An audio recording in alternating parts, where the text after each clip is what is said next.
trends in the United States, that liberal democracy, this trickle-down effect, didn't trickle down. And so there's great unsatisfaction, which then can be fueled by a populist leader, right? And what it does is it creates an us against them. Very, very dangerous. Us against them is rewarded by social media, so it creates this very harmful feedback loop.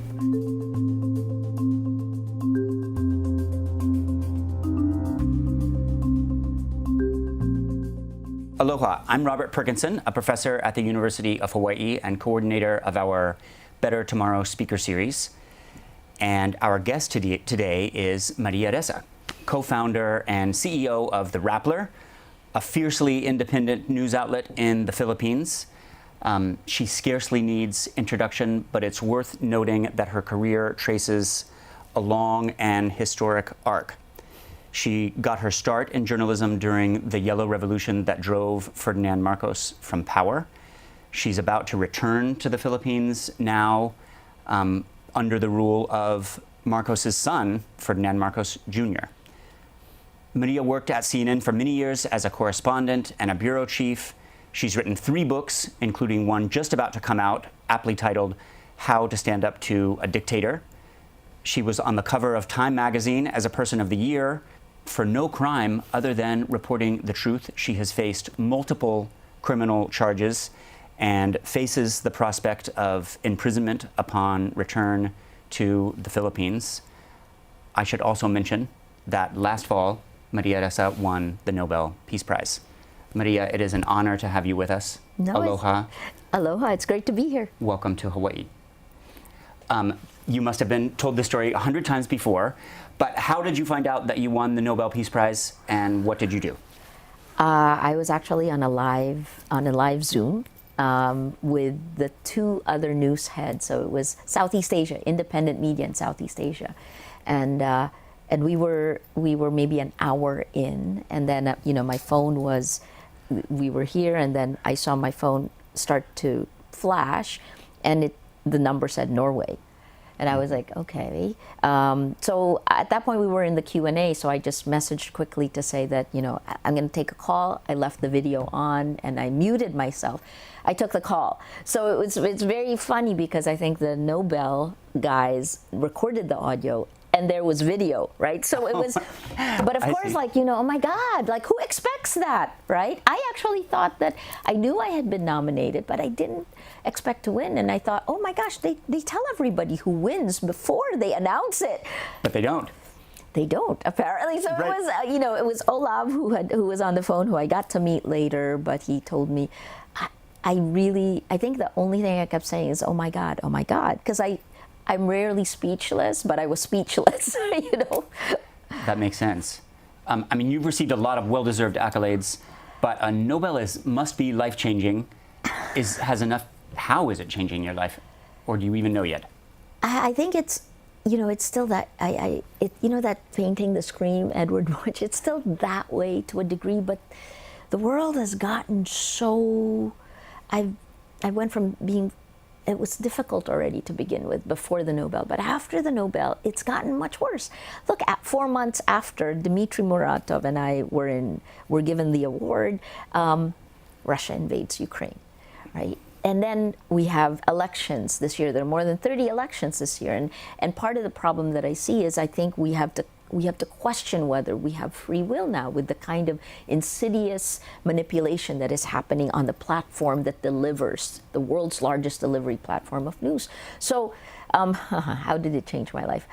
I was telling you this, Robert, it's like before I'm a journalist, I run Rappler, we're trying to keep up with both technology, with building community, with continuing to do hard-hitting investigative journalism at a time when all the incentives go against that, and you actually have to do a lot more just to stay in the same place. Well, I feel like this moment is, I didn't answer your question. How is it? I've been under 2 oceans of water just doing Rappler, and then another 2 oceans came on top, and I have to be thankful for it, but it reminds me and shows me how much more how much worse the world is getting and how much more we have to do.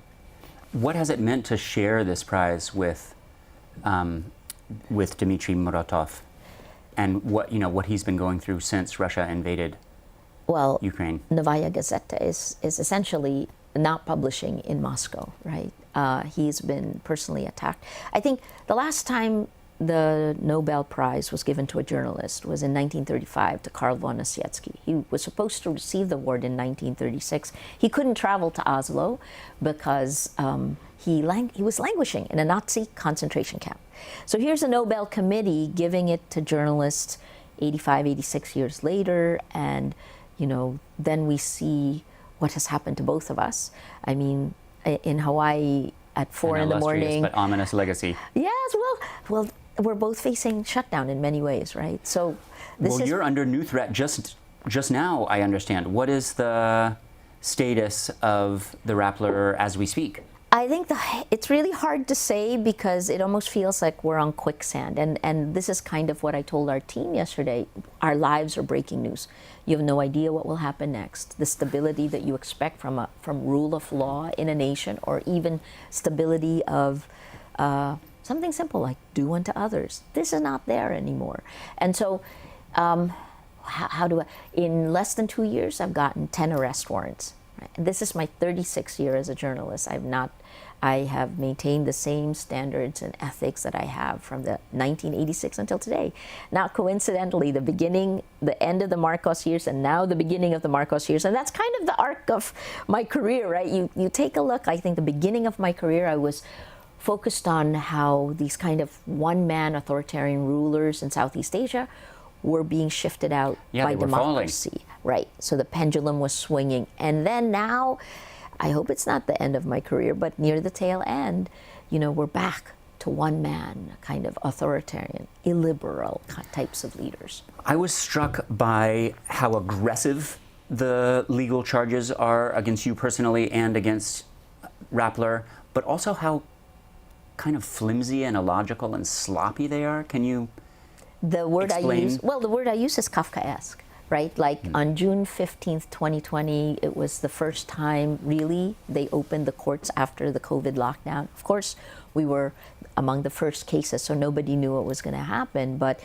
I was, along with a former colleague, convicted of cyber libel, right? And what does that mean? Well, it was for a story I didn't write, editor supervised, that was published 8 years earlier. So the statute of limitations for libel should be 1 year. It's 8 years. And then it was published at a time when the law we supposedly violated didn't even exist. That's cyber libel. That's no small matter. Kafkaesque, right? And everything else, we have 5 tax evasion charges. So 3 buckets: cyber libel, tax evasion, and securities fraud. This is the most recent challenge. But on the tax evasion charges, the government essentially said that we're a stock brokerage agency. So we were reclassified, and then because we're a stock brokerage agency, we should pay these taxes for stocks, for selling stocks, which is not what we do, right? So this is very fundamental, and I don't know why these cases are in court. Are you sanguine that you can continue operating in the near term? I think what I know for sure is that we're not going to voluntarily give up our rights. There is supposedly rule of law, and so we will hold the line. We will challenge everything legally, because the main part, and I think this is, until a person feels the force of the state against them, you don't realize how powerful the state really is. I mean, of course the United States does. That's why the Bill of Rights is there. It protects you from excesses of the states. The Philippines has a constitution that's patterned after the United States. In fact, when we first formed the Commonwealth, the first constitution of the Philippines actually had to be approved by a U.S. president, right? So we have the Bill of Rights the same way. And I guess it's been 6 years. It's been 6 years of these types of, it was first the weaponization of social media bottom up, followed top down by the weaponization of the law. And we're not the only ones, right?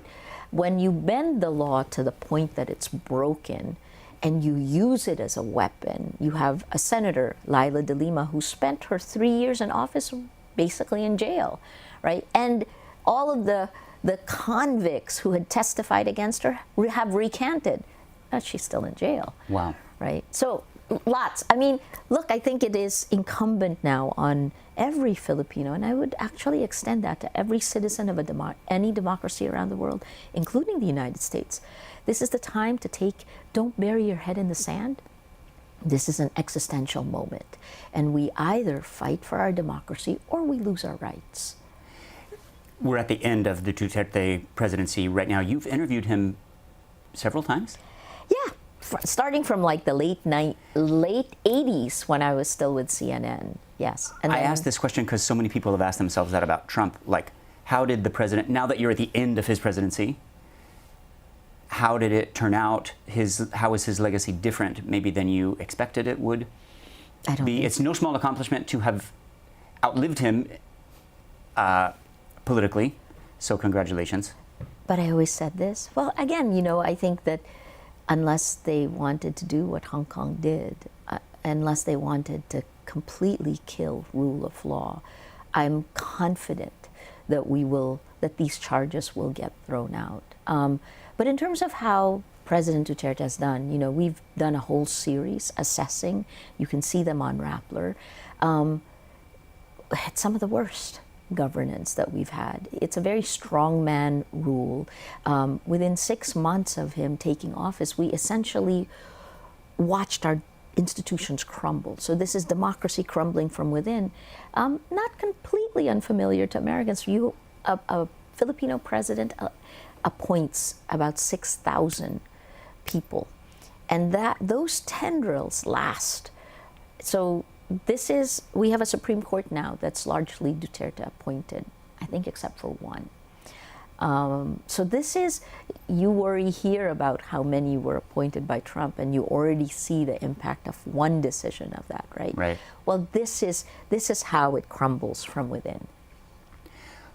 One of his most notable legacies from the international point of view is the vicious war on drugs. That's correct. Yes.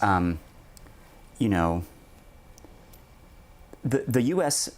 is also a singularly punitive state. We lock up a greater portion of our citizens than any democratic government ever has. The punitiveness has been more street justice style in the Philippines. In the U.S., the roots of it are racism, dysfunctional policymaking, fear.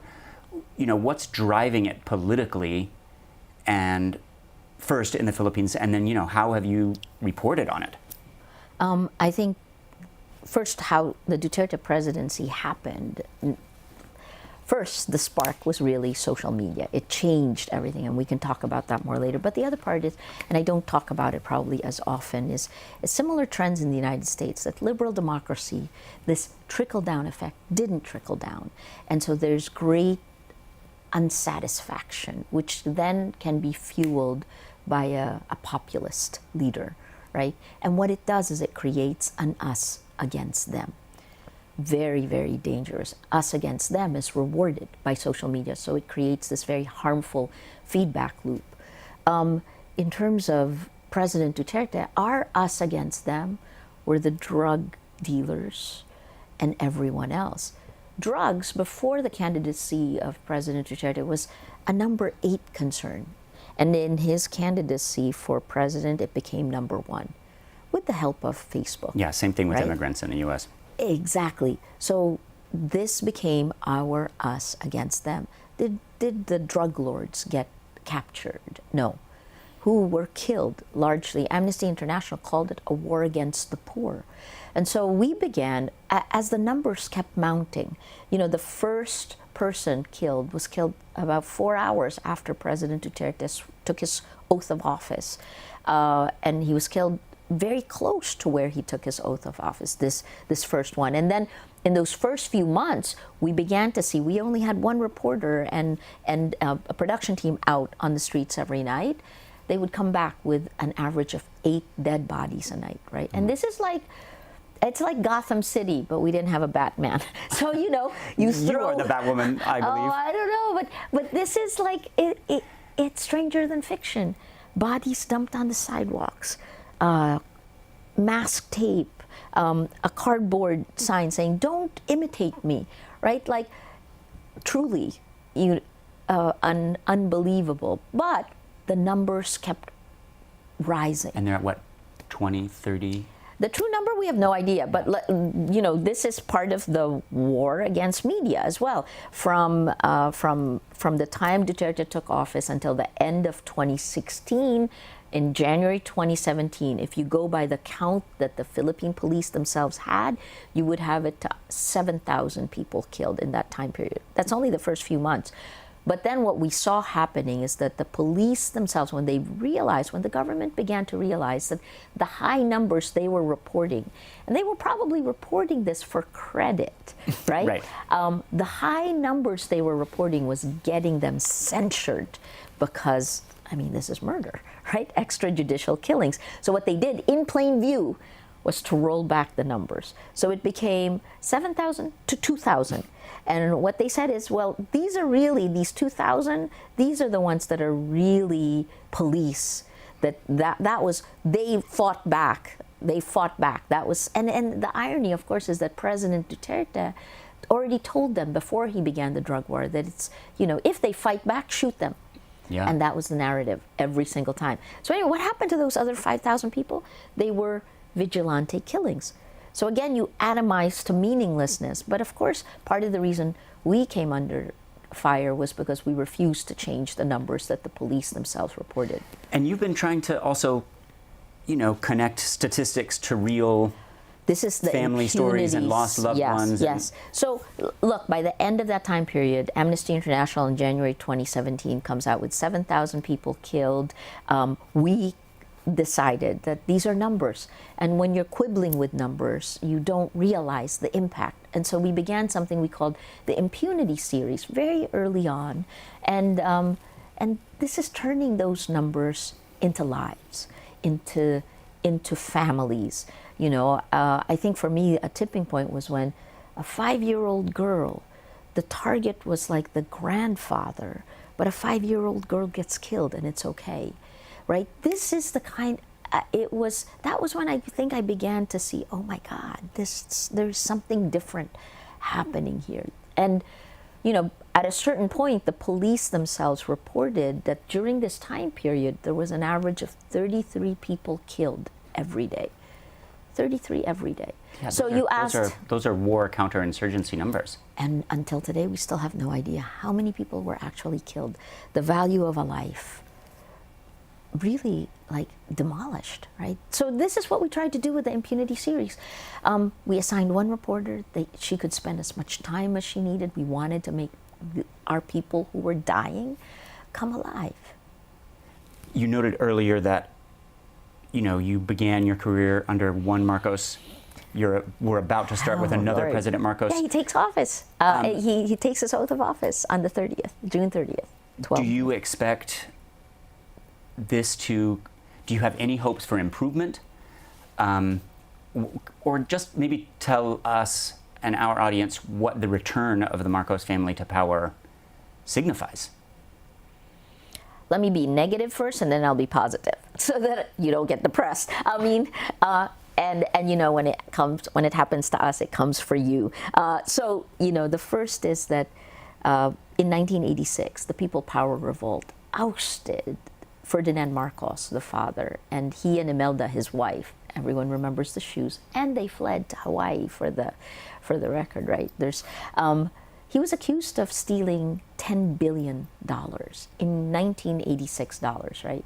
And in 36 years, the very first thing that Cory Aquino, that the new administration did, was to form a government group that would run after the $10 billion, that would reclaim that back for the Philippine government. And in 36 years, the government has gotten back less than $4 billion. Right? So there's at least $6 billion still around there. Do you expect a Marcos administration to run after the $6 billion? If he does, I'd be really thrilled. I mean, that would be different, right? So the campaign, that's the other place that we look at. Well, when did the Marcos come back? Starting in 1991. there was a spirit of reconciliation, and then we began to see the Marcoses begin to take office again. Imelda Marcos in 1992 ran for president and lost dismally, but she then became a congresswoman later on, right? And thus got immunity, right? She doesn't have immunity now, but everyone of the family. Amy Marcos, the sister, she's a sitting senator now. Ferdinand Marcos Jr., the only son and the namesake, is now our president. So So here's the optimism part.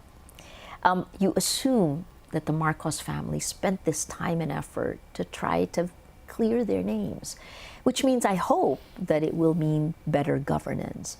If it is vindictive, which it can be, we're right now at the crossroads. We don't know what the administration will be like.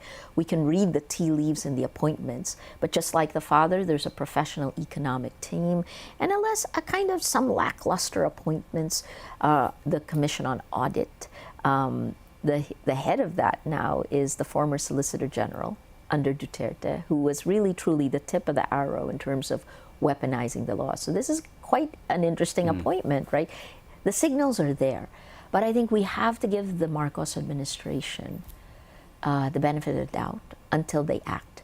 But I also believe that we must hold the line, because the deterioration of the rights of Filipinos has been, we see it in the media, in the chilling effect. It's not a chilling effect in the Philippines, it's Siberia, So, and it's beyond that. The costs are great for journalists who want to do good journalism. So TBD.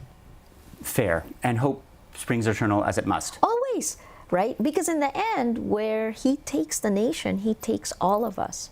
And if our economy tanks, all of us will feel it. I think that's the same way, and this is why I wonder about what's going on in the U.S. Well, that's my next question. So, we've flirted with kleptocracy. We're dealing with the after effects of a populist president attempting to stay in power despite losing an election and going to, we're learning, even greater lengths to do so than we imagined. You've long warned that the erosion of democracy in countries with weaker institutions bodes ill for democratic countries with stronger institutions. What parallels do you see between Trump and Duterte and U.S. and Philippine politics? Lots. Duterte was Trump before Trump was Trump. If you think about it, the style of leadership, us against them, sexism and misogyny that, has given everyone in their societies the permission to be their worst selves in many ways. But look, let me put it this way: it's part of an entire system, right? Like, part of the reason both men were elected was the real world kind of unhappiness. And in the United States, it is also, like in the Philippines, the presidents we elect in the Philippines are always a reaction to the presidents before, right? So in many ways, a President Obama, who is a breakthrough, also triggers a reaction. It's Newton's third law of physics. For every action, there is an equal and opposite reaction. And then you add this very incendiary spark, social media, which actually changes the incentive and may violate the law of physics. Right. Well, not only that, right? What does it reward? It rewards anger, hate, lies, right? That's what it rewards. So in many ways, you don't have to explain policy. You don't have to be a good leader. You don't have to heal, which is what we expected of our leaders in the past. One of the reasons we have that first 100 days is because you allow your leader to come out of the campaign, which can be vitriolic, and try to heal, right? And one hopes. Right. Well, that hasn't happened in a while, and in many instances. So I blame the spark. That actually, it's not a spark. It's like social media threw fire onto kindling, and then the other part is kind of like in Southeast Asia, in my part of the world, and we saw this beginning in 2014. When I was in Indonesia, I was the end of 32 years, almost 32 years of Suharto, was followed by drastic change, 4 presidents in 4 years. And I saw how Indonesians were so bewildered. We wanted someone, this is kind of that nostalgia for authoritarian, for a strongman leader. It's too complex. I don't want to deal with that. I just want to take care of my family. And so they look. Right, Russia's had the same impulse. This is the origin of that strongman leader. So what do Trump and Duterte say? They say, I got it. Here's what we're going to do. It's their fault. It's not yours. I'm going to give you better. And we walk into super dangerous territory. And this is where the world is. And that, I believe, is fueled by the technology that connects us. Here's a problem for America, I think. You think your institutions are strong. They're not so strong. And they've crumbled, not as fast as countries like mine, but they've crumbled. 1. 2, you've had violence. January 6th was Silicon Valley sins coming home to roost. And 3, many Americans still believe that, there's an exceptionalism, that we're not being manipulated. We're too smart. The smartest people are the easiest to manipulate on social media. That there's a Mueller report. There's a 1,000-page follow-up Senate investigation. Impunity, nothing was done with this, right? That insidious manipulation. I think in 2016, 126 million Americans were. That's how many these information operations touched. And that released a virus of lies in your information ecosystem. That virus of lies infected real people. And those real people are among the ones who came out in Capitol Hill, right? So these are some of the... Well, and we see here what you reported and investigated and proved in the Philippines to a remarkably granular extent. The small number of sponsored, intentionally disinformation sites and the influence they had through a web of connections in social media. So on the one hand, there are these intentional public manipulation campaigns that are sponsored and funded and organized.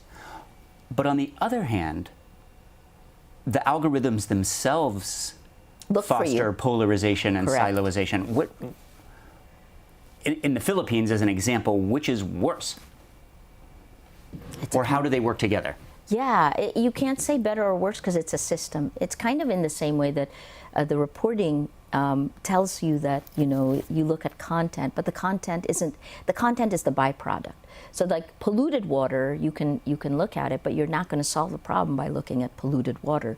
You have to go up to where the problems really lie. And that's in, our problem is not free speech, it is the distribution of the lie. It's freedom of, it's Sacha Baron Cohen said this a long time ago to the ACLU, it is, or Anti-Defamation League. This is where he said it. It's like, it's not freedom of speech, it is freedom of reach. When the lie, literally, right, the algorithms spread the lies, and if it's laced with anger and hate, they spread it faster and further than the facts. So if you don't have facts, and these 3 sentences I've said numerous times over 6 years, without facts, you can't have truth. Without truth, you can't have trust. Without trust, there's no shared space. And that's part of the reason that you have, we've splintered all of our realities. I always say it's like social media, Facebook, which is the world's largest distributor of news globally, right? It's like 2 movies combined for me. The Matrix. So we're like the battery that fuels that because it is our personal data. The Matrix meets the Truman Show. And who wants to spend their lives in that? Right? How does it work? So you have get out of this bottom part, which is content, right? Move out of content and go upstream. That's the algorithms of amplification. What's an algorithm? It's just opinion in code. It's like having one editor times a million, right? So the algorithms of amplification, what powers that is our data. And that goes all the way up to where we should be talking. That's something Shoshana Zuboff called surveillance capitalism. And what is that? It's like, it's taking a clone of you, of you, everything that you post on social media, taking these atomized, using machine learning to create a model of you. That model is a clone. Using predictive analytics, that model, that clone of you knows you better than you know yourself. And then that model, the companies say, we own it because we created it. And it's so troublingly, and from your presentations and elsewhere, it's clear that it's working both inside our own minds, in that our own sense of selves are changing, and also working publicly. Like, I was struck yesterday, you were noting that the levels of reported trust have declined for the news outlets that are most objectively trustworthy and ethical. Right. So these campaigns are successfully sowing. Well, I knew this personally, distrust. right? I knew this personally, but then take a look at Russia.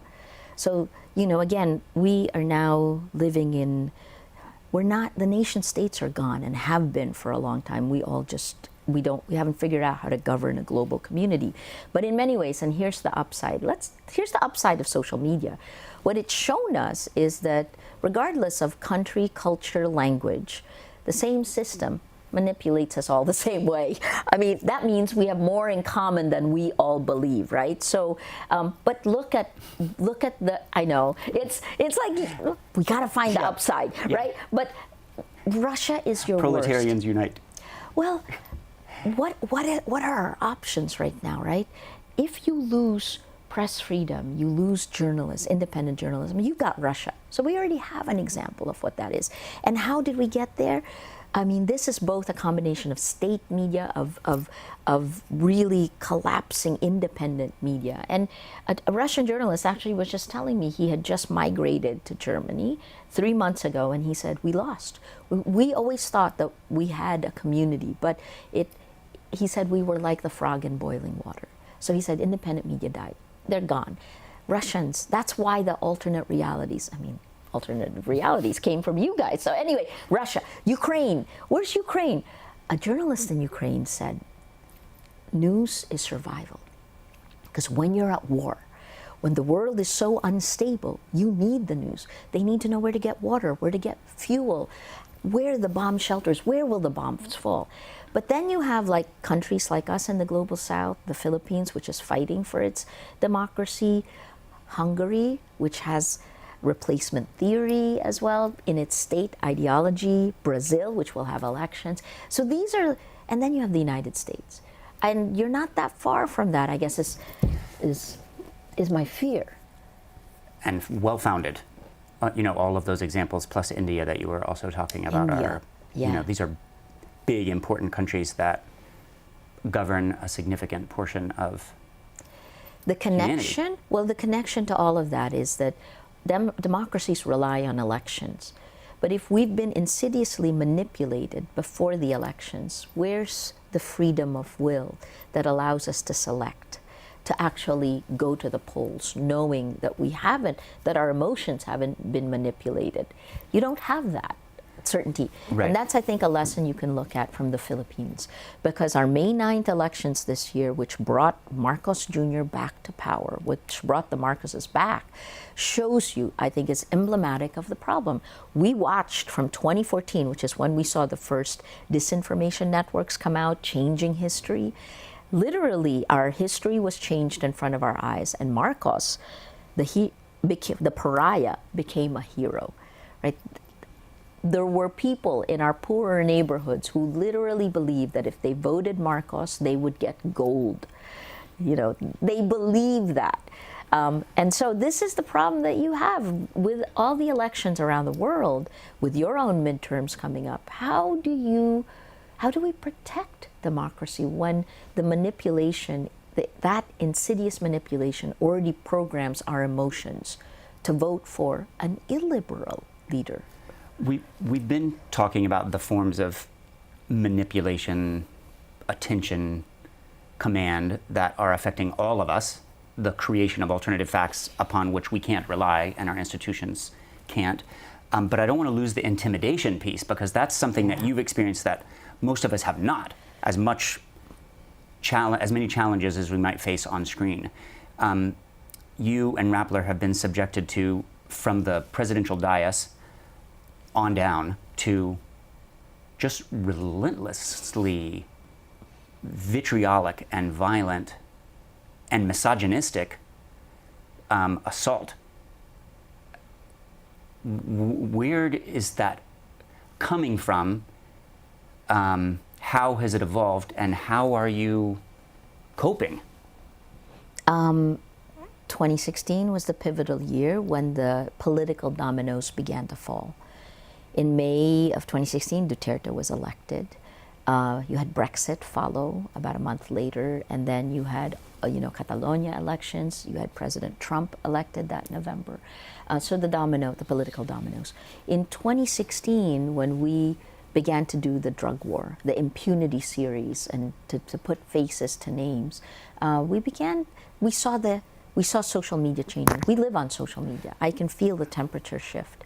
And in August of 2016, we actually started a hashtag No Place for Hate campaign, because we began to see that that attacks on our feeds were intimidating, were meant to take a narrative out, right? Because most people, when you get pounded, you just like step out. And that is the strategy for both journalists, human rights activists, opposition politicians in countries like mine. Pound them to silence. And I think that's the natural response, is to hide. Yeah, except if you're a journalist. You don't hide. What you do, I mean, in our end, what we learned is we tried to understand how and why.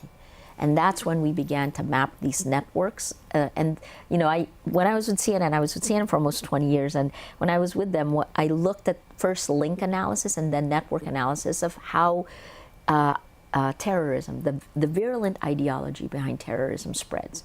I ran the bureau in Jakarta when 9/11 happened, right? The world's largest Muslim population in Indonesia. And I watched, how do people change their minds? Why would a young man become a suicide bomber? This is a virulent ideology. The crazy thing that I realized today is that extremism has seeped into our politics. Well, I was struck that in your second book, you put Bin Laden and Facebook in the title together. From Bin Laden to Facebook. But that's what I was seeing. And that was in 2010, 2011, right? So what happened in the Philippines was there's almost like a cottage industry in kidnap for ransom. And it's a group called Al-Qaeda in the southern Philippines that was, a group called Abu Sayyaf that had an affiliation with Al-Qaeda. And one of the guys, a Filipino guy in 2011, speaking in Arabic, gets on YouTube and asks Muslim warriors to come to the Philippines for jihad. And then we get Abu Sayyaf asking for ransom of the people they kidnapped, right? So the trends are there if we look for them. But the danger now is in our politics is that the very platforms that should be connecting us are literally dividing us. That's by design. So something simple, and I said this yesterday at the East-West Center, it's, how do these platforms grow?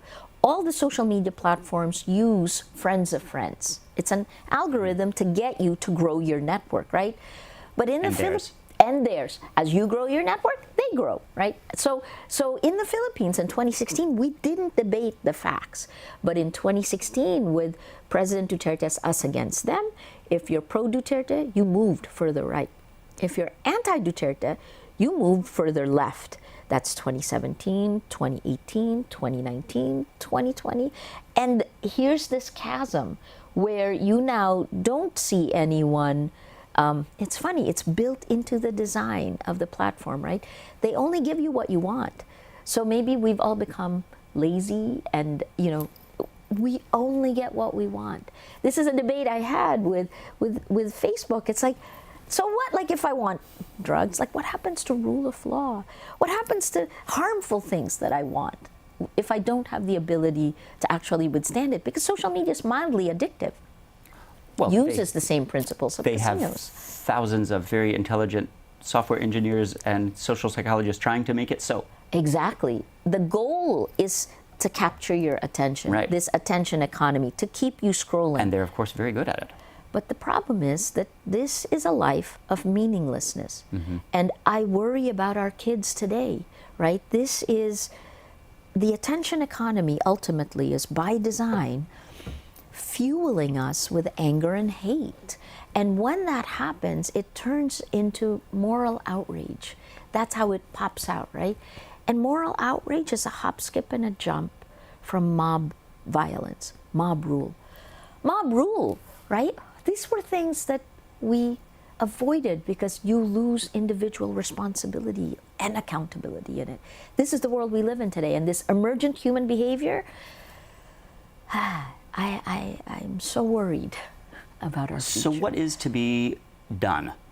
These multinational conglomerates, Facebook chief among them, have become the primary purveyors of information worldwide. Pressuring them to do the right thing seems to me work. a pretty hard uphill road. What are your thoughts? Can it be regulatory, anti-monopoly segmentation, or do we need kind of new global governance structures that we haven't yet devised? Yes, so in the Nobel lecture, I actually said this is a moment. It's this technology, and I'll quote a biologist who looked at emergent behavior in ants, actually, and he said that the greatest crisis, this is E.O. Wilson, he said the greatest crisis of our times is our Paleolithic emotions, our medieval institutions, and our godlike technology, right? Jumping off of that, what do we do with where we are today? Our Paleolithic emotions. This is a thinking fast platform. Imagine if when news organizations were the gatekeepers, we actually manipulated your emotions. You can argue that television to a degree, right? It's a craft in many ways, but to a degree, a journalist is in charge of what you can see in the frame. Look at the way the light is behind me. You can do that, but we all see the same thing. So if now there's like no standards and ethics in the manipulation of our emotions. Our institutions haven't evolved enough to protect us from this.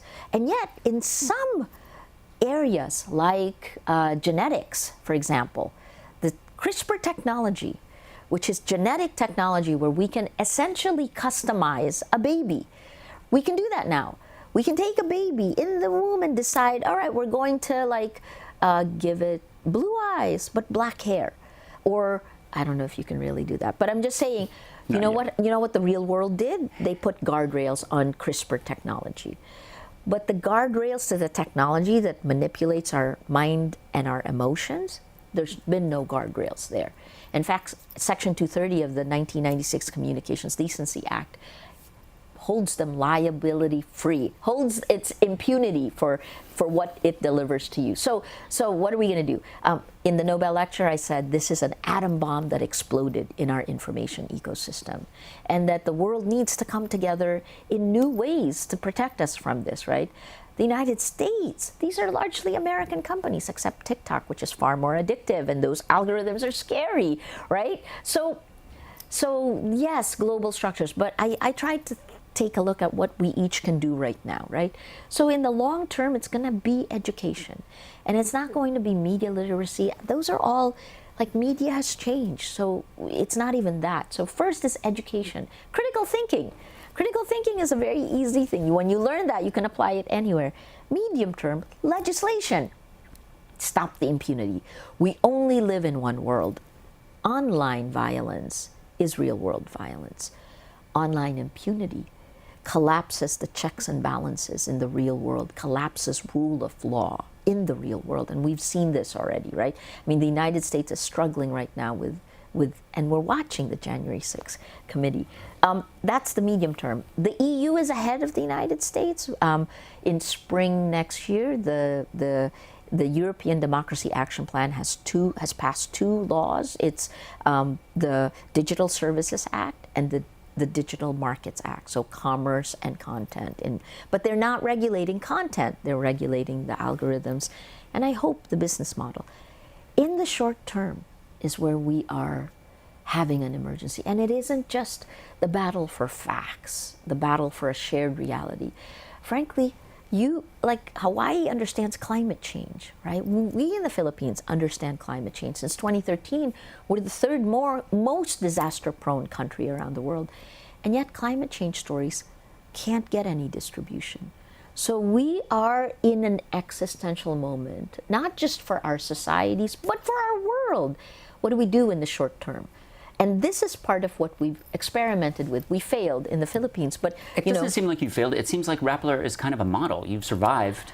So we try. I guess what I'm saying I'm wondering, here is, could some of the structures of resilience and truth-telling and independence and the business model for it that you've set up be replicable elsewhere in this ecosystem? So look, what we learned, and I think the struggle for anyone who wants to protect democracy is there needs to be a new model for civic engagement. Because in the end, that's what it is, right? And it has to be a whole of society approach. In our case in the Philippines, for the May 9th elections, we pulled together a 4-layer pyramid. We called it #FactsFirstPH. You need social media. You need traditional media. The bottom layer were 16 news organizations that had never worked together. The second layer, we called it the mesh. That's civil society, NGOs, human rights groups, environmental groups, the church, business groups, anyone who cares, right? And their task really was to protect the facts, to share these really boring fact checks with emotion. See, and to stay away from anger and hate, like inspiration spreads as well. The third layer were the academic research groups. We pulled 7 research groups together, including Rapplers. We had a data pipeline of what was happening, and every week we told our Filipinos exactly how they were being manipulated and who was gaining, who was benefiting, who was the target, who was losing. And then the layer 4, the top of the pyramid, was the most important one, the lawyers. Legal groups from left, right, and center working together, and they were the most energized because they filed tactical and strategic litigation. That's what they did. We'll try to continue, and we'll see what it's like. Power, when you have as much power as some leaders have, they don't want to be constrained, and so they don't want the checks and balances. It's so interesting that right before President-elect Marcos, right before President Marcos becomes president, I get a shutdown order. It's 2 days by America. Yeah, by Manila standards, it's 2 days before. So it's like kind of the dying gasp of the Duterte administration. But then again, keep in mind, Marcos is president, Duterte is vice president. Sara Duterte, the daughter. Right. It's the next generation coming up, right? And I guess that's the other part. Will we? Look, I see 2 ways we can go, and either way I'm okay, right? In some ways. This is Madeleine Albright who first really used the word fascism in her book. It's a 2018 publication. She wrote about fascism, and she said that what's happening around the world today is like a chicken whose feathers are being plucked one by one. I took it out of, for me, the phrase I used is death by 1,000 cuts, right? It was the way asymmetrical warfare of Al-Qaeda, that's the way they attacked Americans, 1,000 cuts. And you bleed out from those 1,000 cuts. We're there. It's this moment now where globally more illiberal leaders are being democratically elected and they're caving institutions from within. And you just have to remember that Hitler was democratically elected, right? And he used us against them. His version of replacement theory, which I am shocked is in America, right? Like has always been, but given distribution, and here's the difference, right? But now it's public discourse, acceptable. And these algorithms bring that, if you are susceptible to that, they look for you. If you're if you're 14 years old and on YouTube, the content, you don't have to search for it. It comes to you. Right. Looks for you. This is dangerous. These are dangerous times. We are fortunate to have you helping lead us. I know you were born in Manila, grew up in New Jersey, have had most of your career in the Philippines and Southeast Asia, but they recently named an auditorium after you at your high school, and I was Yes. wondering if, and I know they gave you a bracelet Yes. you were telling me about, and I was wondering if you could read the Shakespearean quote that Oh they my gosh, put on this was so funny. So first of all, like, and I wear it because Mrs. Thornborough was my sophomore English teacher, and it was funny because this was in May, and I went to Toms River, New Jersey, right after the Buffalo shooting, and his 180-page manifesto he names Toms River because Toms River has a growing Hasidic community, right? Toms River, where I grew up, it was like I grew up at a time of such innocence. And then the day after the naming of the auditorium was the Uvalde shooting. So what is happening to America? You know, and I think these are symptoms of the same problem. But sorry, let me go. So I wear it. I do wear it because it reminds me, you know, there's this T.S. Eliot quote of the present moment of the past. You know, it's tradition and the individual talents. As you know, the latest novel you read is affected by the fact that you read Shakespeare. And the way you appreciate Shakespeare is affected by the latest novel you read.